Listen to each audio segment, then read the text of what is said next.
ఒక్కసారి కొమ్మూరి గోల్డ్ కి కాల్ చేయండి. తాకట్లో ఉన్న మీ బంగారాన్ని విడిపించి మార్కెట్ ప్రైస్ కి వాళ్ళు కొనుక్కుని మిగతా డబ్బులు మీకు ఇచ్చేస్తారు. Hi, welcome to Manam TV. Manam TV ఉన్నది మన కోసం. నేను మీ journalist Manoj. Attitude star Chandrahas పై సోషల్ మీడియా వేదికగా చాలా పెద్ద ఎత్తున దుమారం రేపుతున్నాయి అతను పాడిన పాట. సో పర్టికులర్గా ఫిబ్రవరి 6వ తేదీన అంటే రేపు ఒక సినిమా రిలీజ్ అవబోతుంది అతనికి సంబంధించి. దాంట్లో ఒక గుంజి గుంజి అనే సాంగ్ తెగ వైరల్ అవుతుంది. దానికి సంబంధించి అక్కడ ఆడియన్స్ ఎవరైతే ఉంటారో వాళ్ళ కోరిక మేరకు ఆ స్టేజ్ పైనే దస్పల్లా హోటల్లో జరిగిన ఈ ఈవెంట్లో ఆ స్టేజ్ పైన ఈ చంద్రహాస్ ఆ సాంగ్ని పాడాడు. దీంతో అక్కడున్న జేడి చక్రవర్తి కూడా క్లాప్స్ కొట్టడంతో ఏమీ అర్థం కాక కొట్టడని చెప్పి తర్వాత మాట్లాడారు. కానీ దానికి సంబంధించిన మీమ్స్ కావచ్చు, రీల్స్ కావచ్చు, ఈవెన్ శేఖర్ భాష విజువల్ కావచ్చు, ఇవన్నీ పెద్ద ఎత్తున ఇన్స్టాగ్రామ్ వేదికగా అండ్ సోషల్ మీడియా వేదికగా తెగ వైరల్ అవుతున్నాయి. సో ఇలాంటి నేపథ్యంలో అసలు అలాంటి సాంగ్స్ ఎలా పెడతారు? ఆ సినిమాలో సందర్భాన్ని బట్టి పెడితే ఓకే, కానీ పిచ్చి పిచ్చిగా అసలు రాడ్లు దింపడం ఏంటి? ఇలాంటి మాటలు కొంచెం జిగుప్సాకరంగా ఉన్నాయని చెప్పి ఇటు మహిళా సంఘాలు చెప్తున్న పరిస్థితి. సో ఇలాంటి నేపథ్యంలో చాలామంది మహిళలు ఈ సాంగ్కి చాలా వ్యతిరేకిస్తున్నారు. సో ఒక రకంగా అంటే యాటిట్యూడ్ స్టార్ అతను పాడిన పాట వల్ల అయిందా, లేకపోతే నిజంగానే అంత అర్థం దాంట్లో ఉందా అనే ప్రయత్నం కూడా నేను చూసా. ఎందుకంటే ఆ గుంజి గుంజి సాంగ్ అనేది కూడా మొత్తం నేను విన్నాను. విన్న తర్వాత నాకు కూడా నిజంగా అంటే ఒక రకంగా దీంట్లో ఎక్స్ట్రీమ్కి వెళ్ళారు. ఎంత మీమ్ లాంగ్వేజ్ వాడినా సరే సో అవి అంత ఆ సెరియలిస్టిక్ పోయిటరీలో ఇమర్చాల్సిన అవసరం లేదు అక్కడ. ఇప్పుడు నార్మల్గా పాత పాటలు తీసుకుంటే మనం చాలా మంచి సాహిత్యం ఉంటుంది, దాంట్లో అర్థం పర్థం ఉంటుంది. ఇప్పుడు అసలు అంటే ఓన్లీ కమర్షియల్ ఎథిక్స్ తప్ప అసలు అర్థం పర్థం లేని సాహిత్యం అసలు ఆ వర్డ్ ఎందుకు వస్తుందో. అంటే ఒక రకంగా చార్మినార్ లాంటి సందుల్లో ఒక పోర్షే కార్ తిప్పగలమా? అసలు పాసిబుల్ కాదు అది. కానీ ఇప్పుడు వచ్చే సాహిత్యం ఎలా ఉంటుందంటే అసలు సందు ఉండదు, స్పేస్ ఉండదు అక్కడ. ఆ స్పేస్ ఉండదు, బట్ వీళ్ళు క్రియేట్ చేసి అక్కడ దాన్ని ఆ మీమ్ని యాడ్ చేయడం జరుగుతుంది. ఇది ఒక రకంగా వాళ్ళ క్రియేటివిటీ అనుకోవాలా, లేదంటే అర్థం పర్థం లేని మాటలు, పిచ్చి పిచ్చి పదాలు, బూతులు పెట్టి జనాలను ఎంటర్టైన్ చేస్తున్నారని అని అనుకోవాలా, కమర్షియల్గా డబ్బులు లాగుతున్నారు అనుకోవాలా, ఒక రకంగా వీళ్ళ క్రియేటివిటీ అనుకోవాలా? నిజంగా ఏమీ అర్థం కాని సిచ్యువేషన్. ఒక్కోసారి నిజంగా అనిపిస్తుంది తెలుగు సినిమా ఇండస్ట్రీ చచ్చిపోతుందేమో అనిపిస్తుంది. నిజంగా ఇలాంటి పాటలు వింటే, గుంజి గుంజి అనే పాటలు వింటే తెలుగు సినిమా ఇండస్ట్రీ ఎక్కడ చచ్చిపోతుందని భయం వేస్తుంది. చాలామంది కవులు, చాలామంది రచయితలు, చాలామంది కవయిత్రులు ఎంత బాధపడుతుందో తెలుసు ఇలాంటి మాటలు వింటే. నిజంగా అంటే ఒకప్పుడు మేము ఒక 10-15 ఏళ్ల క్రితం ఇంత మంచి పాటలు రాసాము, ఇంత మంచి పాటలు పాడాము అన్న వాళ్ళు మొత్తం ఇలాంటి పాటలు వింటే ఏమైపోతారు నిజంగా? ఒక సిరివెన్నెల సీతారామ శాస్త్రి గారు, ఒక సుబ్రహ్మణ్యం గారు, ఎస్పి బాలసుబ్రహ్మణ్యం గారు, ఇలాంటి వాళ్ళు అంటే అరే ఇలాంటివి కూడా పాడొచ్చా అనే ఇదిలోకి వెళ్ళిపోతారు కదా. అసలు మన తెలుగు ఇండస్ట్రీ ఎడిపోతుంది వీళ్ళకి సపోర్ట్ చేసేవాళ్ళు. మళ్ళీ ఎవరిని అనాలి ఇక్కడ? తప్పెవరిది అసలు? రాసిన వాళ్ళదా, పాడిన వాళ్ళదా, దానికి సంగీతం ఇచ్చిన వాళ్ళదా?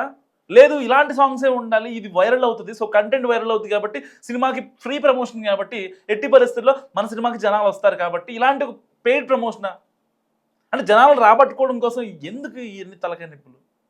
ఒకవేళ సినిమా హిట్ అయిందో ఫ్లాప్ అయిందో, ఇప్పుడు రోజుకు ఒక సినిమా రిలీజ్ అవుతుంది, ఆన్ అండ్ యావరేజ్ చూసుకుంటే ఒక శుక్రవారం కనీసం 4-5 చిన్న సినిమాలు కావచ్చు, ఒక పెద్ద సినిమా రిలీజ్ అవుతుంది సరదాగా ప్రతి శుక్రవారం.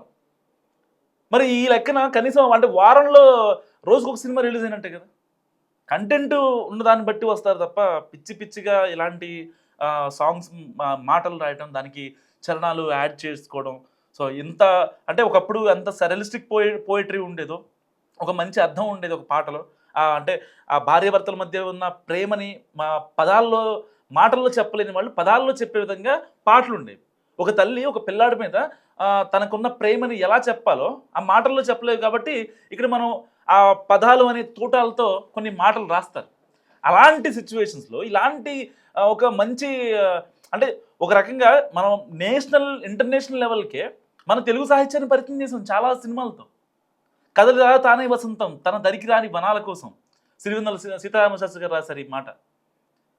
కొండల్లో ఎకోలు, కోయల్లో కుహులు.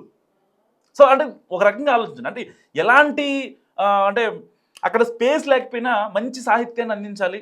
ఒక అంటే ఒక గ్రామంలో ఉండేవాళ్ళు, ఒక ఊర్లో ఉండేవాళ్ళు ఇలాంటి ఒక మాట రాస్తే వాళ్ళలో ఒక ఏదో తెలుసుకోవాలనే భావన ఉంటుంది చాలామందికి. చాలామంది నేను అబ్జర్వ్ చేస్తూ ఉంటా. ఒక సాంగ్ గుర్తురాకపోతే దానికోసం సెర్చ్ చేస్తారు గూగుల్లో, యూట్యూబ్లో సెర్చ్ చేసి ఆ పాట దొరికేంత వరకు వినేసి ప్రశాంతంగా పడుకునే వాళ్ళని చాలామంది చూస్తూ ఉంటాను. అంటే పాటకి ఒక డైలీ మన డైలీ రొటీన్ లైఫ్లో ఒక సాంగ్కి అంత ప్రయారిటీ ఉంటుంది. ప్లేలిస్టులు పెట్టుకుంటాం, కావాలని పెట్టుకుంటాం, వింటా ఉంటాం. అలాంటిది ఒక మంచి సాంగ్ అయితే మనం ఎప్పుడో 25 ఏళ్ల క్రితం సాంగ్ కూడా మనం ఇప్పటికీ వింటానే ఉంటాం. ఎందుకు వింటాం? అది వింటే మనసుకు ఒక ఆహ్లాదకరమైన వాతావరణం, కొన్ని ఎమోషన్స్ కానీ, కొన్ని స్ట్రెస్ని కానీ మనం తట్టుకోగల కెపాసిటీ ఆ సాంగ్ ఇస్తుంది మనకి. ఆ పాజిటివ్ వైబ్ని మనకు ఆ సాంగ్ ఇస్తుంది. సో ఎందుకు అంటే నిజంగా మరి ఆ మ్యూజిక్ కావాలి మనకి.